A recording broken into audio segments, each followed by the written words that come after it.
Epistasis. So today हम लोग क्या करेंगे कि नेक्स्ट जो यूनिट 3 का एक चैप्टर नंबर 9 बायोमोलिक्यूल्स, उसका क्विक रिवीजन करेंगे। ठीक है, ये सीबीएसई क्लास 11 के सिलेबस में है यूनिट 3 का chapter number 9 which is biomolecules. So already हमने फर्स्ट चैप्टर जो cell the unit of life and जो थर्ड चैप्टर है chapter 9 cell division and cell cycle complete कर लिया है। तो आज हम शुरू करते हैं biomolecules. So what is biomolecule. So इस चैप्टर में पहले ही एक जो इंट्रोडक्शन पार्ट में है कि ऑल जो लिविंग ऑर्गेनिजम्स है इवन उनमें कुछ केमिकल कंपाउंड्स और एलिमेंट्स रहते हैं एंड ये एलिमेंट्स लेकिन ऑलमोस्ट अर्थ क्रस्ट में भी जो रहता है उससे ऑलमोस्ट सिमिलर है। So all these chemical compounds and elements are like carbon, hydrogen, oxygen and several others inorganic substances like magnesium, iron, phosphate, etc. So earth crust में भी जो केमिकल रहता है लिविंग ऑर्गेनिज्म में भी वही केमिकल रहता है। सो what is the difference? Okay, so difference उनके अबंडेंस में है, कार्बन एंड हाइड्रोजन के अबंडेंस में है। मतलब अर्थ क्रस्ट में जो भी कंपोनेंट होंगे उससे रिलेटिवली ज्यादा amount of carbon and hydrogen living organisms में पाए जाते हैं। So the relative abundance of carbon and hydrogen with respect to other elements is higher in living organism, okay, than the earth crust. So आप लोगों के CBSE का जो text book है वहाँ पे दो चार्ट टेबल फॉर्म में दिया गया है कि कौन सा एलिमेंट कितने परसेंटेज करके होते हैं अर्थ crust में एंड लिविंग ऑर्गेनिज्म। सो ये बहुत ही इंपॉर्टेंट है, उससे काफी ज्यादा शॉर्ट क्वेश्चंस आते हैं। Next is chemical analysis. अगर अब हमें उसमें कौन से केमिकल प्रेजेंट है इसके लिए हमें अगर इसको एनालाइज करना पड़े तो फर्स्ट ऑफ ऑल हम क्या कर सकते हैं कि कोई भी लिविंग टिश्यू आई मीन कोई भी लिवर का छोटा सा पार्ट हो गया या फिर कोई प्लांट टिश्यू है तो फिर कोई उसका लीफ का कोई पोर्शन हो गया, इनको ट्राइक्लोरो एसिटिक एसिड में चर्न करना होता है। ठीक है, सो इससे क्या होता है कि जो भी केमिकल उसमें प्रेजेंट है वो दो हिस्सों में बट जाते हैं। एक होता है कि acid trichloro acetic acid soluble part, एक होता है इनसोल्यूबल पार्ट। अब जो भी कंपाउंड मेनली प्रेजेंट होते हैं, जो भी कंपाउंड होते हैं वो कुछ होते हैं जो एसिड में सोल्यूबल हो जाते हैं एंड वो एसिड सोल्यूबल पार्ट में आ जाते हैं एंड लेकिन कुछ पोर्शंस ऐसे भी होते हैं जो सोल्यूबल नहीं है, वो एसिड इनसोल्यूबल पार्ट में आता है। अब अगर हम फिल्टर कर ले यूजिंग अ चीज क्लॉथ देन क्या होगा, एसिड सोल्यूबल पोर्शन सारा अलग हो जाएगा एंड ऊपर जो एक एसिड इनसोल्यूबल पोर्शन है उसको हम अलग कर सकते हैं, राइट। सो एसिड सोल्यूबल जो पूल है उसमें काफी ज्यादा ऑर्गेनिक कंपाउंड्स रहते हैं एंड इनऑर्गेनिक कंपाउंड्स को अगर हमें डिफाइन करना पड़ा कि कौन कौन है तो पहले कोई भी टिश्यू को हम पूरी तरह से ड्राई कर सकते हैं, फिर उसको चर्न करेंगे। अब उसको बर्न करेंगे तो उसका सारा ऑर्गेनिक कंपाउंड्स इवेपोरेट हो जाएगा। ठीक है, एंड फाइनली जो बचेगा that is inorganic compound like inorganic different elements like hydrogen, oxygen, chlorine, carbon, etc. So अगर हमें इनऑर्गेनिक कंपाउंड को निकालना पड़ा तो हम इसको ऐसे ही इवेपोरेट करके फिर चर्न कर सकते हैं। ठीक है, सो कोई भी लिविंग टिश्यू को अगर केमिकल एनालिसिस करना पड़े तो हम ये दो सिंपल मेथड यूज करते हैं। Next is what is biomolecule. अब ये बायोमोलिक्यूल्स वही होते हैं जो मेनली कार्बन एंड हाइड्रोजन से बनते हैं। ठीक है, so there are mainly 3 types of biomolecules in the terms of biology, like हम बायोलॉजी में इस बायोमोलिक्यूल्स को बोलेंगे अमाइनो एसिड, फैटी एसिड और nucleic acid. Okay, so these 3 are different types of biomolecules.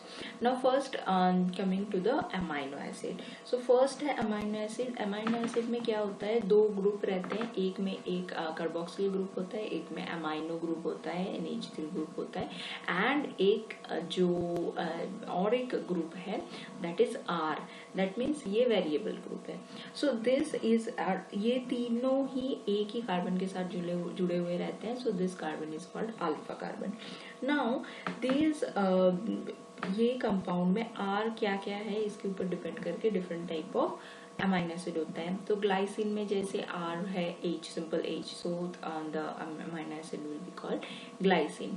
अब यहाँ पे कोई डिफरेंट अमाइनो एसिड का स्ट्रक्चर है जैसे एलेनिन और फिनाइल एलेनिन और सेरीन. सो इसमें सारे में एक COOH ग्रुप है, एक NH2 ग्रुप है, एक अमाइनो ग्रुप है एंड एक कार्बोक्सिल ग्रुप है, राइट. सो दिस इसके ऊपर ये R ग्रुप के ऊपर डिपेंड करके और अमाइनो एसिड में के कैरेक्टर के ऊपर डिपेंड करके ये डिफरेंट टाइप के अमाइनो एसिड होते हैं. लाइक न्यूट्रल अमाइनो एसिड जिसमें ये जो R ग्रुप है ये नॉन पोलर है. Okay, then is acidic amino acid जिसमें ये जो R ग्रुप है ये नेगेटिवली चार्ज होते हैं. बेसिक में ये पॉजिटिवली चार्ज होते हैं. अल्कोहलिक अमाइनो एसिड जिसमें ये पोलर होते हैं एंड अनचार्ज्ड R ग्रुप होते हैं. इसके अलावा हेटेरोसाइक्लिक भी होते हैं अमाइनो एसिड हो सकता है, example is proline. Sulphur containing amino acid भी हो सकता है, एग्जांपल इज सिस्टीन.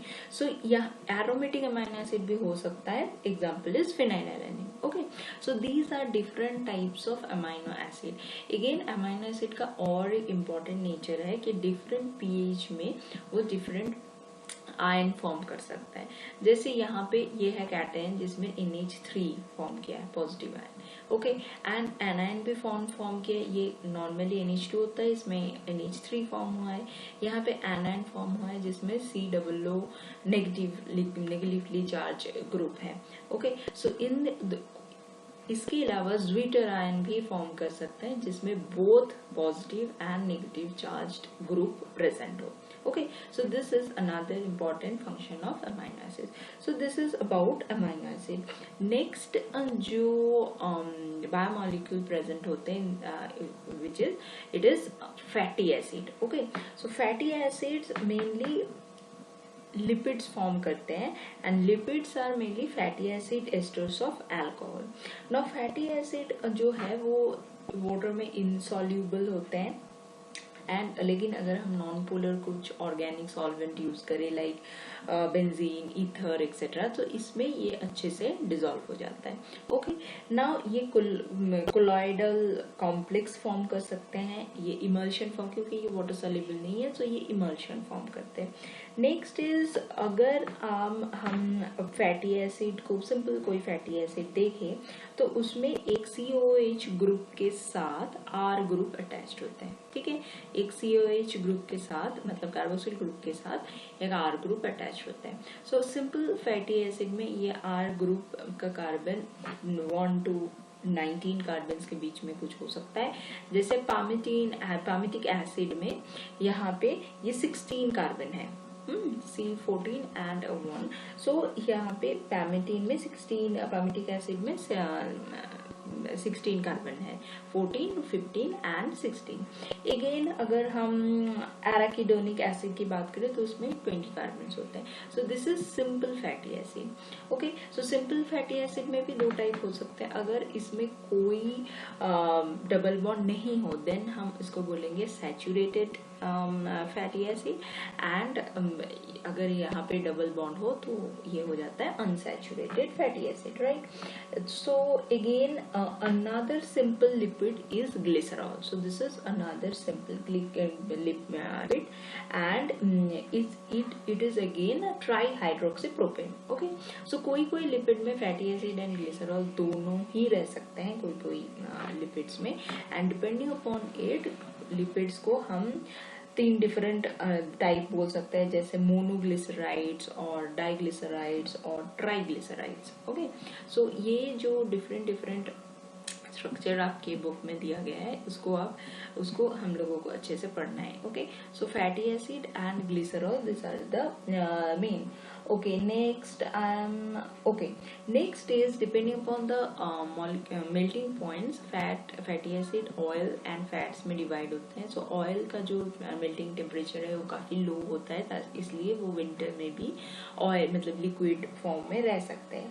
And कुछ लिपिड में phosphorus और फॉस्फोराइलेटेड कंपाउंड्स अटैच होते हैं जिनको हम बोलते हैं phospholipid. Okay, and phospholipid is the main component of the plasma membrane और any type of membrane in living organism, right. So ये जो फॉस्फोलिपिड्स है इसका one example is lecithin. So this is about fatty acid. Okay, so next is nucleotides. So nucleotides or nucleic acids are again another biomolecule, and nucleic acids are formed of nucleotides. अब nucleotides क्या है? Nucleotides में जो main base है that is heterocyclic nitrogenous base. So मान लो ये है एक heterocyclic nitrogen base. So this is adenine. अब इसके साथ अगर कोई शुगर कंपोनेंट ऐड हो, जैसे यहाँ एक पेंटोज शुगर ऐड हुआ है एडेनिन के साथ, then it will form nucleoside. इसमें बस शुगर कंपोनेंट ऐड है एडेनिन के साथ. अगेन अगर एडेनिन के साथ पेंटोज शुगर तो है ही, इसके साथ एक फॉस्फेट ग्रुप ऐड हो गया, then it is nucleotide. Okay, so nucleic acids are mainly polynucleotides. इसका मतलब बहुत सारे न्यूक्लियोटाइड्स एक दूसरे के साथ जुड़ के पॉलीन्यूक्लियोटाइड और न्यूक्लिक एसिड फॉर्म करते हैं. ठीक है. So in the term of biology और biomolecules mainly amino acid, fatty acid and nucleic acid से form होता है. So these are three type of biomolecules in the term of biology. Now primary and secondary metabolites. So what are primary metabolites? Metabolism हमारे हर कोई living organisms में होता रहता है. अब मेटाबोलाइट्स क्या है? जो मेटाबॉलिज्म के बाद फाइनली फॉर्म होता है जो प्रोडक्ट, उसको हम बोलते हैं metabolites. Primary metabolites are the intermediate products which are very much important for the basic metabolic activity of any living organism. Okay, so जैसे primary metabolite में हो गया carbohydrate, protein, fats and nucleic acids. So all are primary metabolites. क्योंकि कोई भी metabolic pathway के intermediate में ये सारे मॉलिक्यूल्स फॉर्म होते हैं. So they are primary metabolites. And what are secondary metabolites? And primary metabolites is very much needed for the basic metabolic pathway of any living organism. But secondary metabolites क्या है? जिसका directly growth के साथ कोई relation नहीं है. ये सारे मेटाबोलाइट्स लेकिन लिविंग ऑर्गेनिजम्स में पाए जाते हैं, mainly in plants, fungi and microbes. ठीक है. सो इन तीनों में different type of compound form होता है जो डायरेक्टली ग्रोथ के साथ लिंक्ड नहीं है. सो कोई भी ग्रोथ और डेवलपमेंट के साथ इसका कोई रिश्ता नहीं है, लेकिन प्लांट, फंगी और माइक्रोब्स इस टाइप के कंपाउंड फॉर्म करते हैं. So these are secondary metabolites. Okay, so secondary metabolites का एक टेबल दिया गया है आप लोगों के बुक में, उसको बहुत अच्छे से याद करें, जिसमें डिफरेंट पिगमेंट्स है लाइक कैरोटीनॉइड, एंथोसाइटिन, अल्कलॉइड्स है, मॉर्फिन, ओके, टर्पिनॉइड्स है, एसेंशियल ऑयल है, टॉक्सिन्स है, लेक्टिन्स है, ड्रग्स है, पॉलीमेरिक सब्सटेंसेस है. So these are different example of secondary metabolite जो आपको बहुत अच्छे से इनका एग्जाम्पल पढ़ना है. Okay, so this is all about the basic concept of biomolecules, right? Now coming to the biomacromolecules.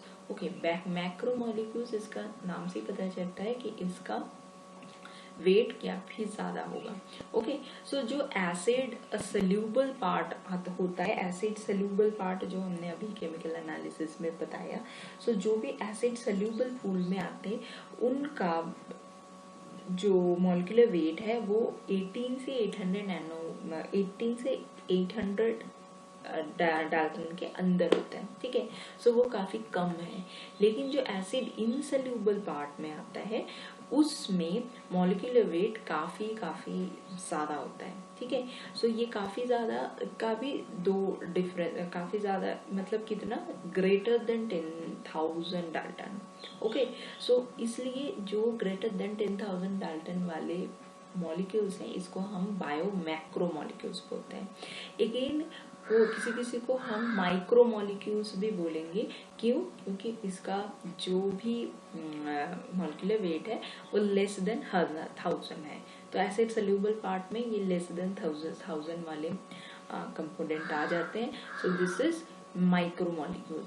and biomacromolecules are those whose molecular weight is greater than 10,000 Dalton. Okay, सो इसमें mainly 4 type के compounds आते हैं. Number 1 is protein, number 2 is nucleic acid, number 3 is polysaccharide and number 4 is lipid. लेकिन इसमें से भी lipid जो है वो मैक्रोमोलिक्यूल्स नहीं है, क्योंकि इसका मॉलिक्यूलर वेट काफी कम होता है. लेकिन लिपिड जो स्ट्रक्चर फॉर्म करके रहता है, मेनली ये जो फॉस्फोलिपिड स्ट्रक्चर हमारे लिविंग ऑर्गेनिजम्स के सेल्स के ऊपर बनाते हैं, वो फ्रैक्शनेट हो जाते हैं जब हम इसको केमिकल एनालिसिस करते हैं, एंड फ्रैक्शन होके वो काफी बड़ा बड़ा हिस्सों में बढ़ जाता है. That's why they are coming in the acid insoluble portion.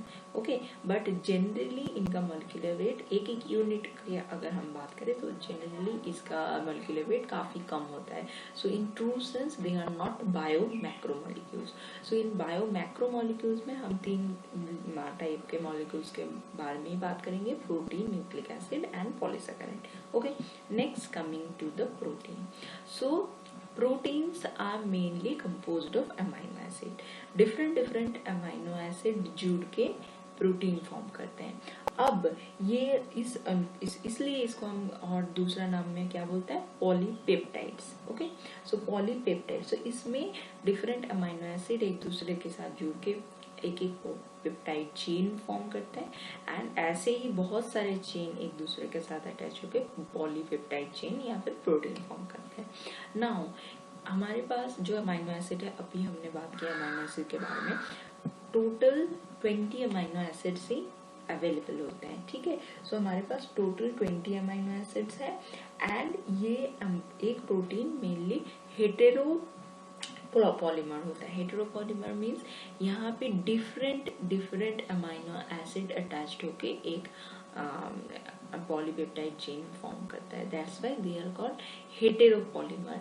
Homopolymer किसको बोलेंगे, जहाँ पे एक ही यूनिट या फिर एक ही कंपोनेंट जुड़ के अगर कोई चेन फॉर्म करे, सो दैट इज होमोपॉलीमर. लेकिन प्रोटीन्स के लिए वो मेनली हेटेरोपॉलीमर है, क्योंकि यहाँ पे डिफरेंट अमाइनो एसिड जुड़ के polypeptide chain form करते हैं. Okay, now depending upon the amino acids, upon their functions, amino acids are of 2 types: essential amino acid and non-essential amino acid. So जो essential amino acid है वो सारे हम dietary जो फाइबर्स होते हैं या डाइटरी प्रोटीन्स जो होते हैं उससे ही हमें मिलते हैं. ठीक है, so सारे एसेंशियल अमाइनो एसिड हमें डाइटरी प्रोटीन से फॉर्म मिल जाते हैं. ठीक है, सो ये बॉडी सिंथेसाइज नहीं कर सकता, तो बाहर से हम लोग जो फूड खाते हैं उसके अंदर ही ये प्रोटीन्स अवेलेबल होते हैं जो हमें वहां से मिलता है. Next is non essential amino acid. वो है जो हम डायरेक्टली हमें डाइटरी प्रोटीन से नहीं मिलता है, लेकिन बॉडी उसको फॉर्म कर लेता है, and so that's why they are called non essential amino acids, क्योंकि उसको बॉडी फॉर्म कर सकता है. ठीक है, जो भी प्रोटीन्स हमें मिलते हैं उसके ऊपर डिपेंड करते हैं. So proteins are of 2 type: essential and non essential. Okay, now proteins carry out different type of functions in body in a living organism. Okay, like they are some proteins are for transport of nutrients across cell membrane, some fight infection, some different, so some are enzymes, some are hormones, so different type of functions are performed by these proteins. So इसके लिए भी आप लोगों के book में एक table है जिसको आप लोगों को याद करना है. Right, next is collagen. जो प्रोटीन है वो एनिमल सेल्स में सबसे ज्यादा पाए जाते हैं, तो कोलाजन. एंड रूबिस को जो हमने फोटोसिंथेसिस में अच्छे से पढ़ा था, राइबोलोज, biphosphate, carboxylase and oxygenase enzyme, ये पूरा एटमॉस्फेयर में या फिर होल बायोस्फीयर में सबसे अबंडेंट एंजाइम है. ओके, एंजाइम प्रोटीन्स है. ओके, नेक्स्ट इज, मैं यहीं पे एक 2 बात बोलना चाहती हूँ इसका स्ट्रक्चर के बारे में. ओके, सो प्रोटीन का जो स्ट्रक्चर है वो मेनली 4 डिफरेंट सीक्वेंस में होता है, ठीक है। So first is primary structure. So primary structure में एक लीनियर पॉलीपेप्टाइड चेन बनता है, so this is primary structure, okay. So this is primary structure. यहाँ पे पॉलीपेप्टाइड्स बस एक दूसरे के साथ ज्वाइन होके एक चेन फॉर्म करता है, so this is primary structure of protein, okay.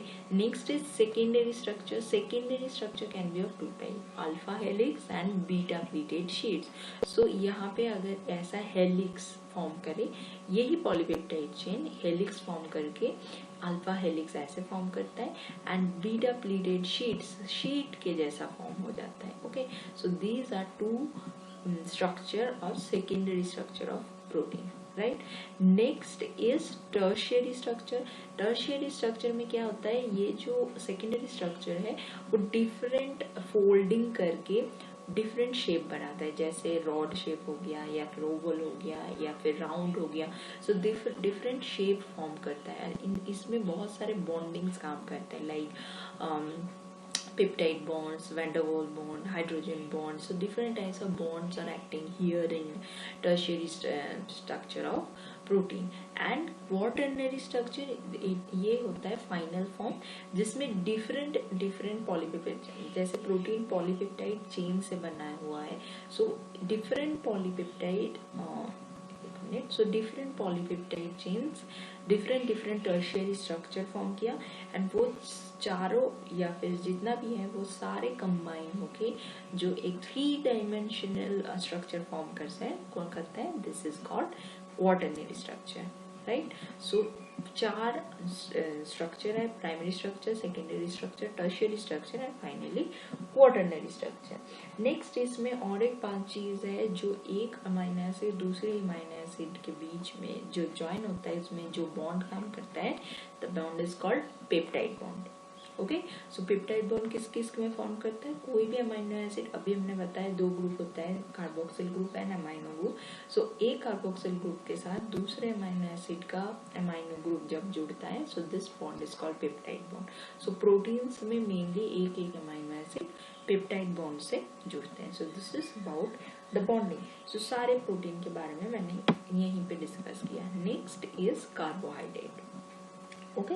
So next structure is carbohydrate. So carbohydrate के स्ट्रक्चर बहुत सिंपल होता है, ये मेनली जो है are condensation of 10 monosaccharides units.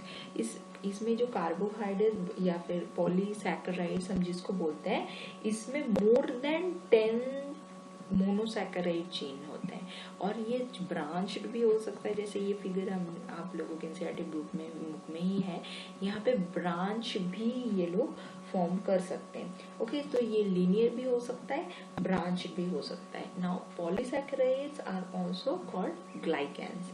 Now ये ग्लाइकेंस ब्रांच्ड और अनब्रांच्ड 2 टाइप में होते हैं।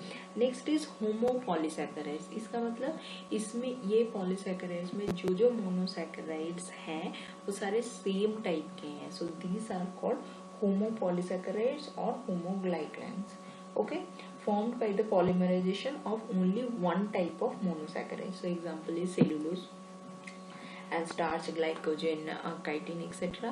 and heteropolysaccharide, जिसमें different monosaccharides जुड़ के heteropolysaccharide फॉर्म करते हैं, ठीक है। So it is also complex carbohydrate and example is hyaluronic acid, keratin, sulfate, heparin, etc.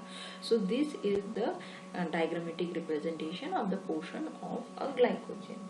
Next is ये जो कार्बोहाइड्रेट्स है, इसमें जो बॉन्ड काम करता है that is called glycosidic bond. अब ग्लाइकोसाइडिक बॉन्ड में भी जो होता है डिहाइड्रेशन होता है। अच्छा, पेप्टाइड बॉन्ड में भी डिहाइड्रेशन होता है जब 2 carboxyl group and amino group जुड़ते हैं तो वाटर मॉलिक्यूल निकलते हैं। So this is dehydration and glycosidic bond में भी सिमिलरली डिहाइड्रेशन होता है एंड ये 2 कार्बन एटम जो है मॉलिक्यूल के बीच में होता है, 2 मोनोसैकेराइड्स के कार्बन एटम के बीच में होता है।